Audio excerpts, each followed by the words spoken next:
Fala pessoal, beleza? Tô no terceiro vídeo aqui e dessa vez prometo ser mais direto ao ponto e vamos ver código dessa vez, né?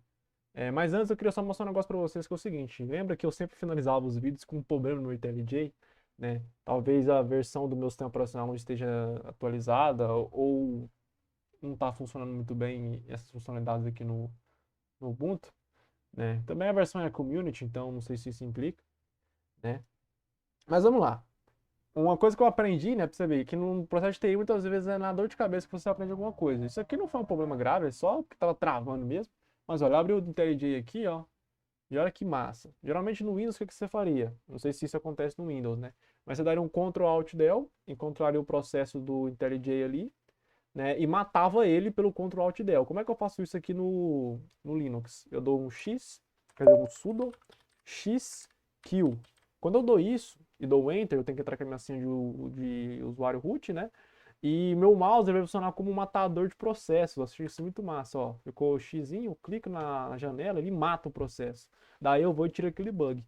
Daí é só eu vir e abrir novamente o IntelliJ que passa a funcionar, né? Então, se isso acontecer de novo, já sei como é que eu mato esse processo que tá me dando dor de cabeça, né? Então, ele abre aqui na corrida maluca, né? Eu clico aqui no File, eu vou fechar esse projeto, né? Então, eu fechei, beleza, eu tô aqui na minha aba inicial, eu lembro que tinha travado quando a gente chegou aqui, dessa vez não travou, né? E eu vou abrir um projeto dessa vez que eu criei, né? Eu vim aqui, Java, no caso era esse daqui, né? No caso era a forma que eu estava me organizando, né? Então, ó, deu kill, travou novamente, né? Então, eu não sei do que se passa aqui no meu, no meu IntelliJ, mas eu tô me adaptando à ferramenta ainda. Então, talvez. Engraçado que ele abriu uma corrida maluca aqui. Não sei por que que isso está acontecendo. Mas eu baixei o IntelliJ, uma coisa que talvez eu possa ter feito errado, pela loja do próprio Ubuntu aqui, né? IntelliJ. Eu não sei se essa é a metodologia certa, né? Deixa eu ver se tem uma versão aqui. A última versão estável é essa, 2024, pá. Eu poderia desinstalar e instalar de novo para ver se para de dar o bug. Ou melhor, eu posso ir lá no site oficial, né? Inclusive foi uma pesquisa rápida que eu vi como é que faz para encerrar o processo. Intelli, não sei nem como é que escreve o trem também, mas a gente clica aqui, versão Community que eu quero. Cadê? Vamos ver como é que é o processo aqui no Ubuntu. Deixa eu fazer um download aqui.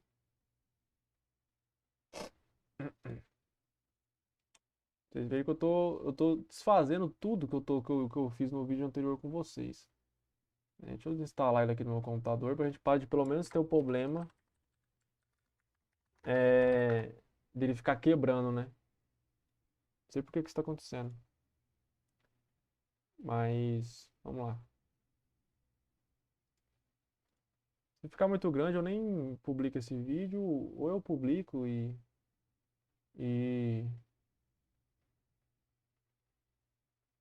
e opa, tô baixando aqui, ou eu publico e é isso, porque vai que é uma dificuldade de outra pessoa, né? Baixei pela loja oficial, tá dando esse problema aí dele simplesmente travar e não executar mais nada, né? Ixi, eu acho que eu tô baixando a versão Ultimate, tá vendo? Problema aí, ó. Não é a Ultimate que a gente quer. A gente quer baixar é, a versão Community. Vou esperar ele baixar aí.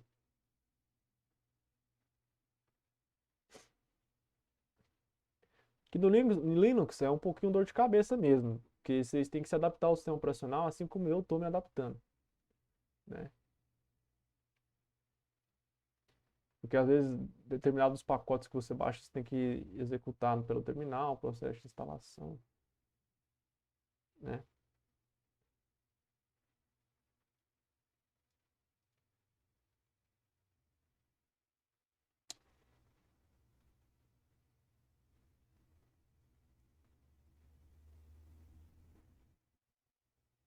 Aqui eu fiz 2 vezes o negócio. Deixa eu excluir esse cara aqui. Ah, por que que não tá deletando, cara?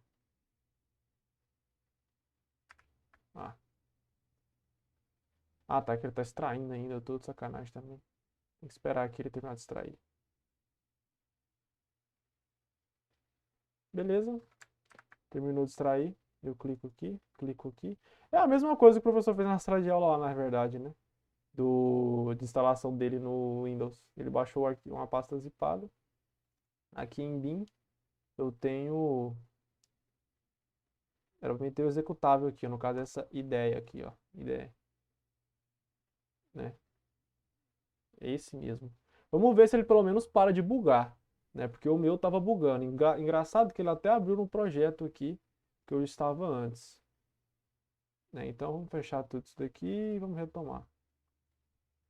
Show de bola. Tá aqui. Então, vamos lá, né? Eu não queria estar nesse cara aqui, o processo que eu fiz foi fechar. Fechei, né? Aí eu lembro que na hora que travou foi na hora que eu fui abrir o que eu já tinha, né? No caso, era corrida maluca, eu quero abrir esse aqui.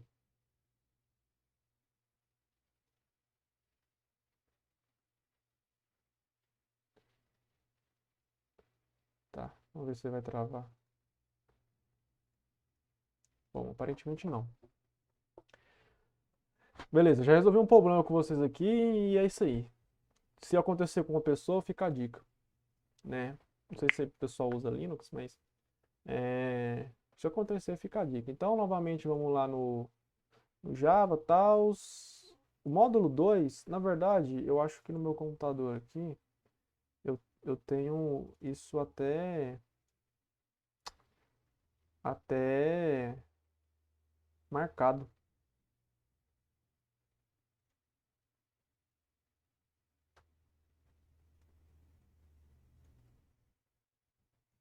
Tem gente que, você usa Edge, pô.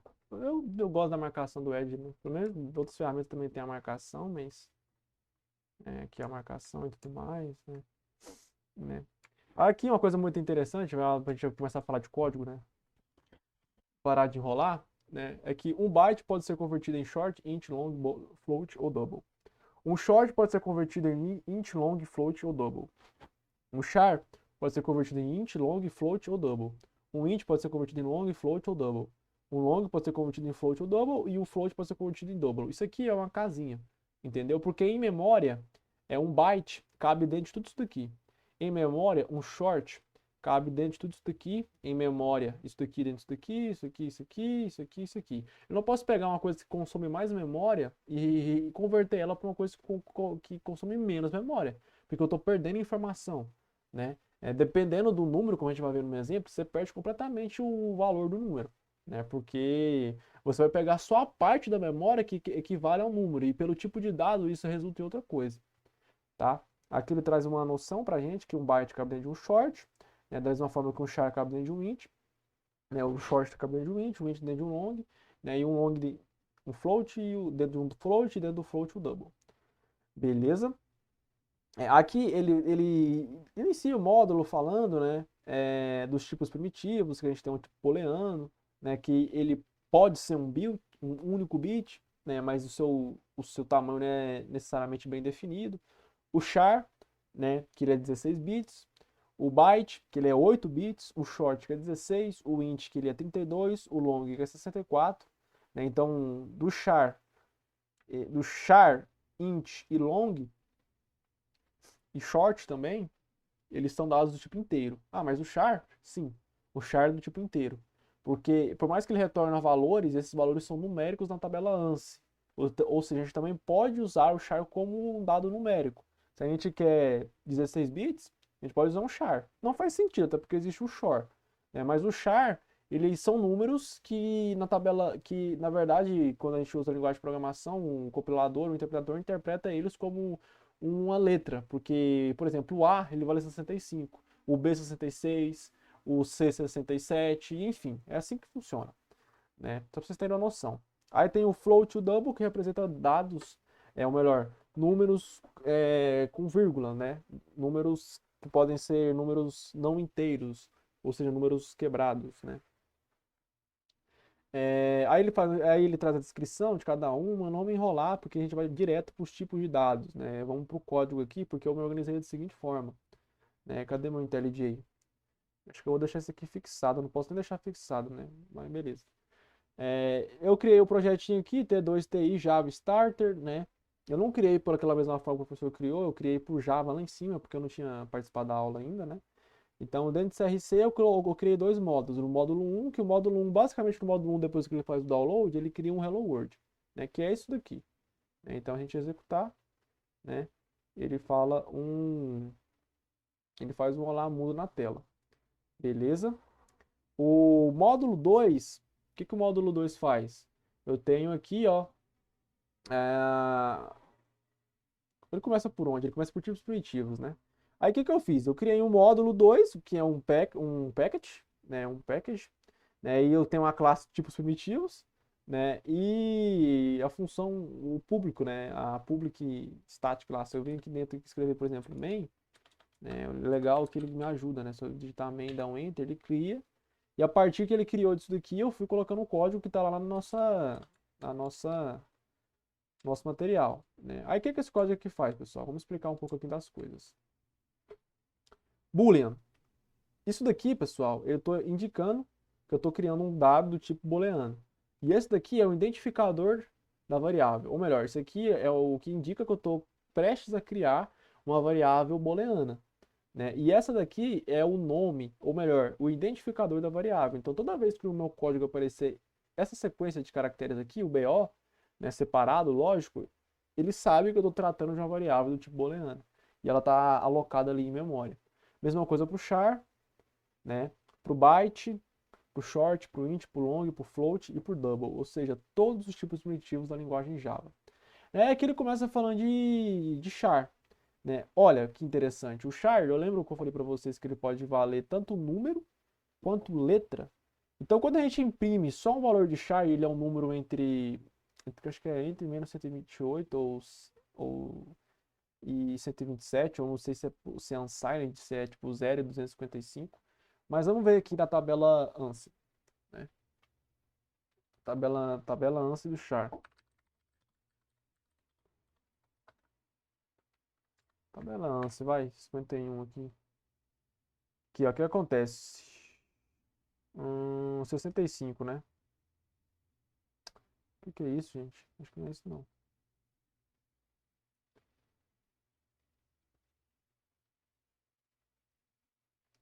Isso aqui acabou... Acho que... Desculpa, é ASCII, tá? Bela ASCII. Eu viajei na maionese, né? Não assim, não. Bela ASCII. Então, aqui na tabela ASCII, por exemplo, o número 65... Lembra que eu falei pra vocês que vale o A? 65... Ué. Decimal, né? Decimal 63... Ué, 65. Ele vale o char A.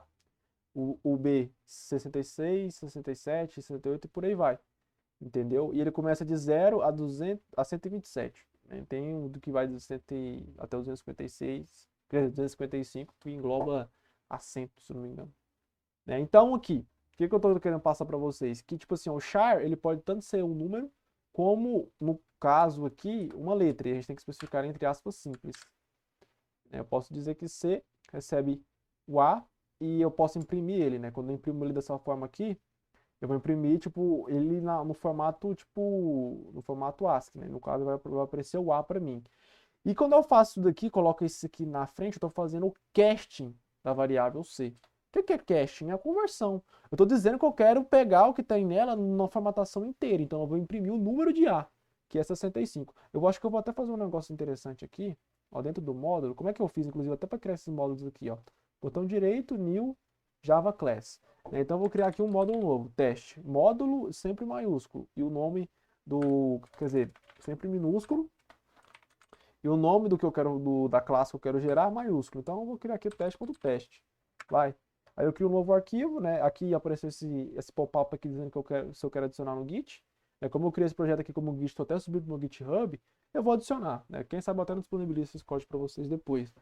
Né? Então aqui eu estou dentro do minha variável teste, da minha classe teste, eu vou aqui dentro criar a main, né? Também. Então deixa eu fazer isso aqui. Eu vou criar a main. Pá. Tamo a main aí. Beleza, tamo na main.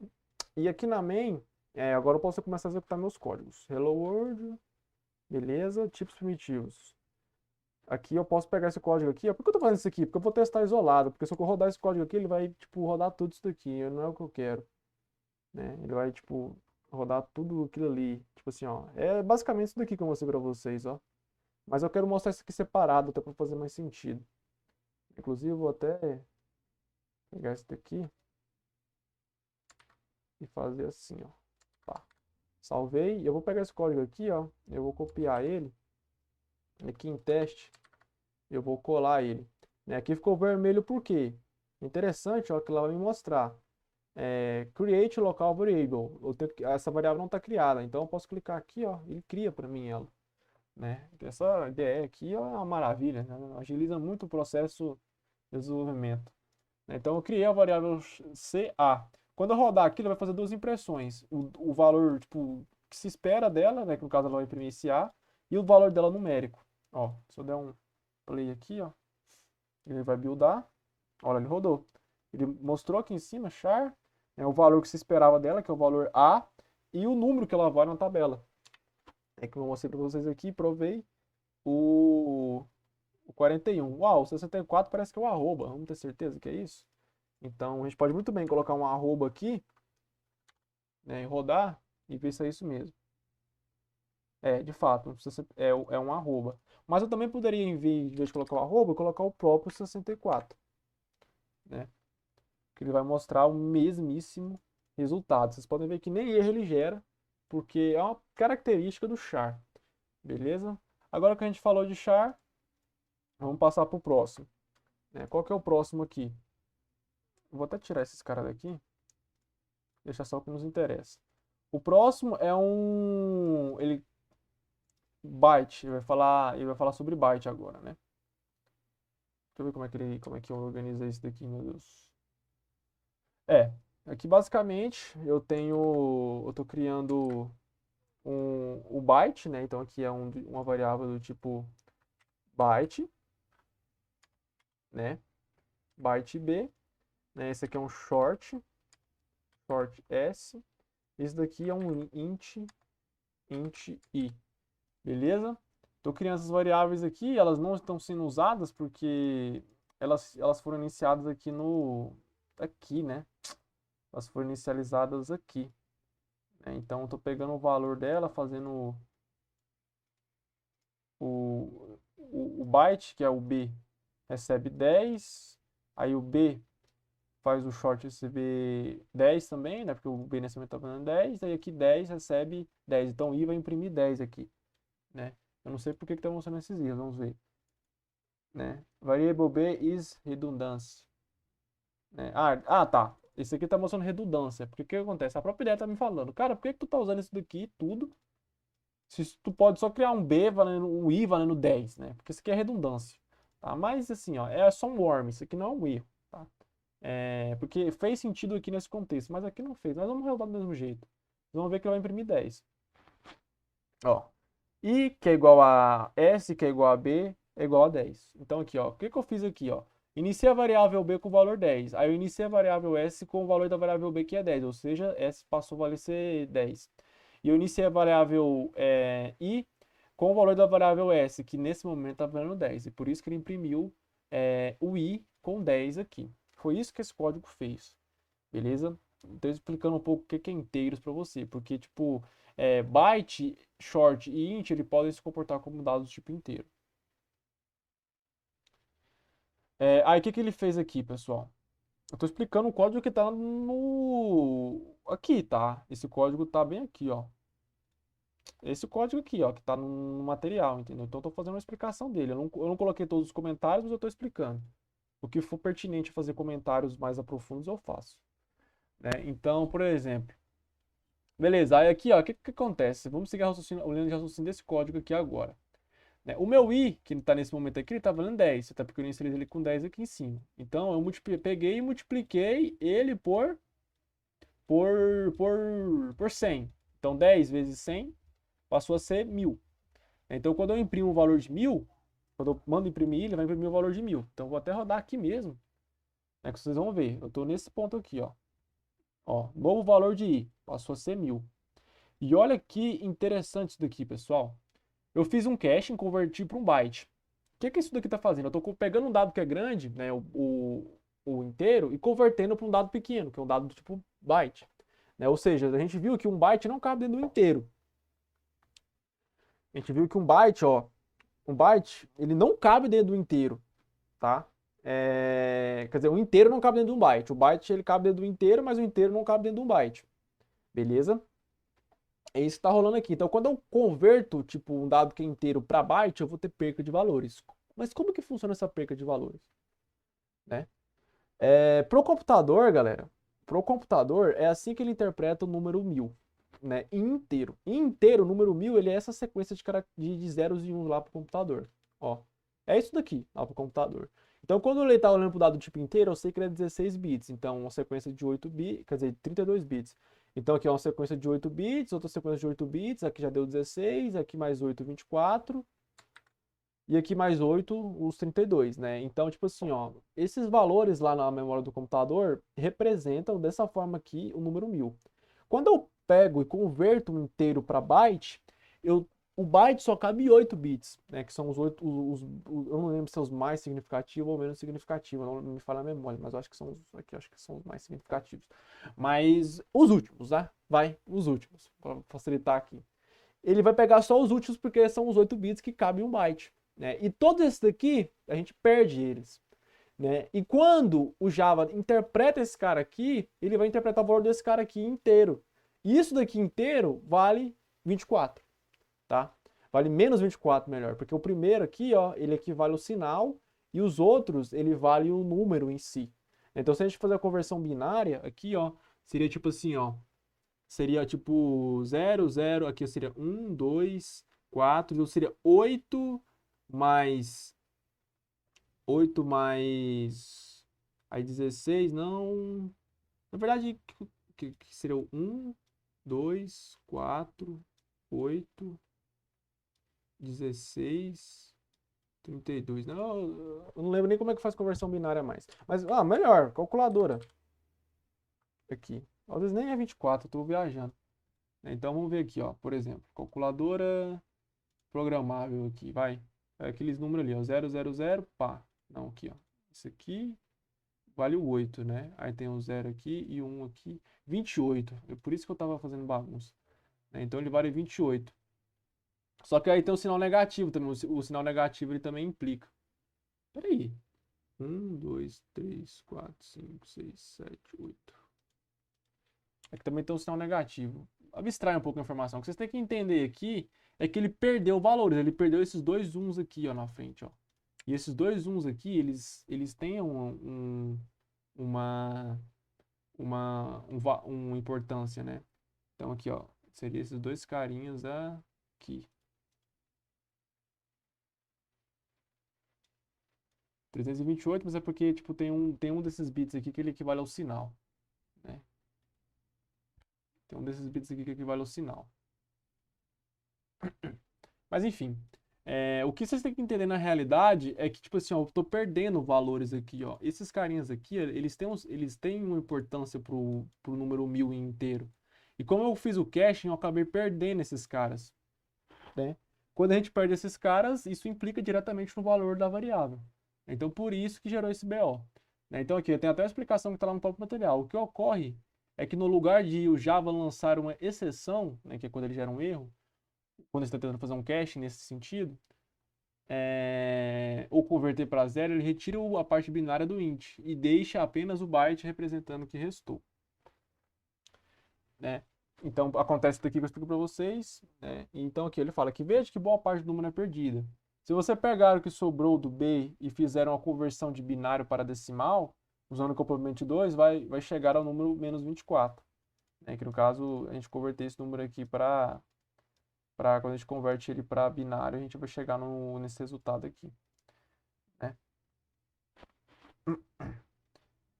Portanto, saiba que o Java vai deixar você fazer esse tipo de conversão porque ele acha que você, programador, sabe que poderá perder bits nessa conversão. Então, tipo assim, ó, é um casting, ou seja, uma conversão explícita. A gente tá mandando o Java fazer essa conversão explícita.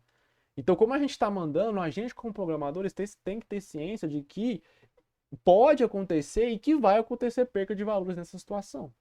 Entendeu? Então, a parada do caching explícito é isso. O que acontece com o caching implícito? O caching implícito acontece quando, tipo assim, o compilador ou o interpretador ele entende que você não vai perder valor, então ele vai lá e muda, né, para você. Né? No caso desse tipo de conversão aqui, a gente não consegue fazer isso. Beleza? É, no caso, tipo, se eu pegar um dado que é menor e, quer dizer, pegar um dado que é maior e converter para um dado menor, a gente tem que fazer isso explicitamente para a linguagem. Beleza? Show de bola. Eu expliquei isso daí, eu acho que agora ficou. Pelo menos eu acho que agora tá ficando mais inteligível, sei lá. Né? Então aqui eu vou imprimir o valor de L, então deixa eu executar novamente isso daqui, melhor do que executar, eu vou abrir aqui, que é onde a gente parou. Então aqui, ó, a gente tá onde? A gente tá.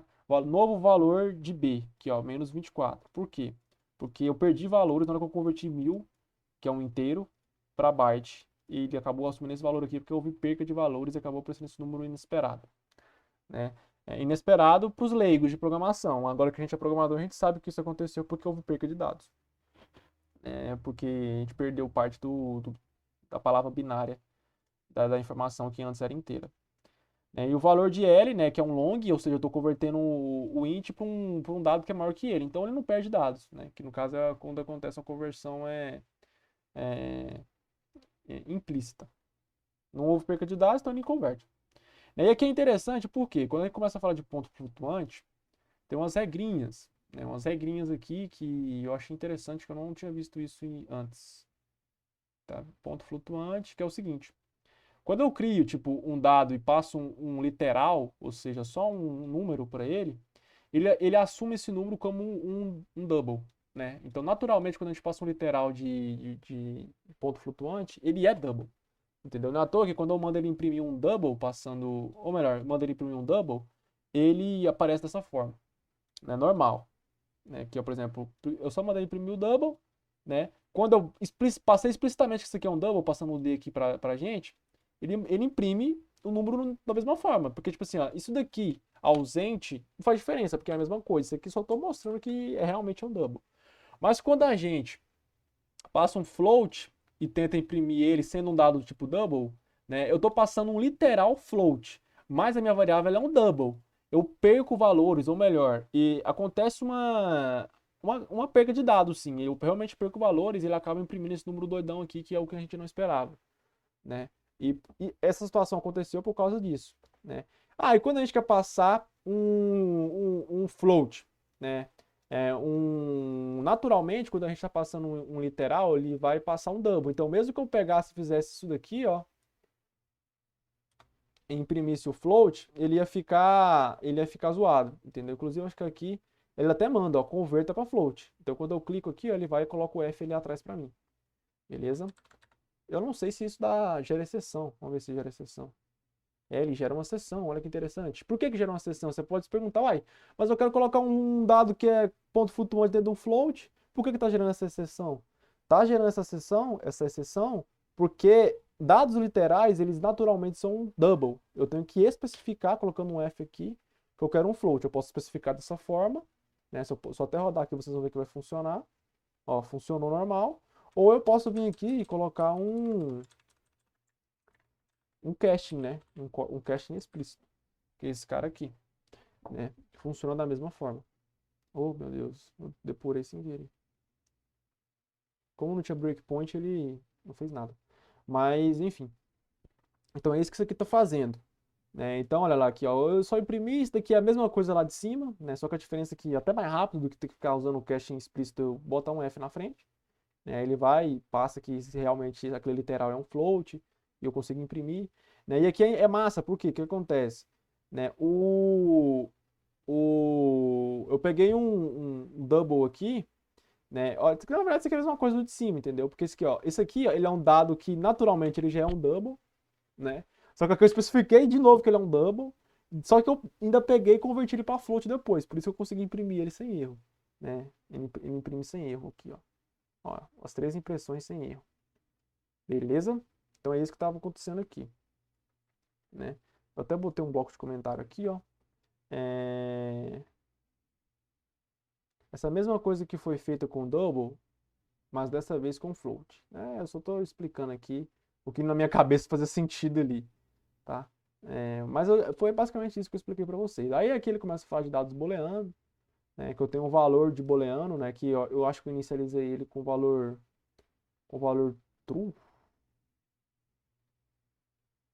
Eu inicializei ele com... sim, ó, tá aqui a inicialização, pô. Eu inicializei ele com valor true.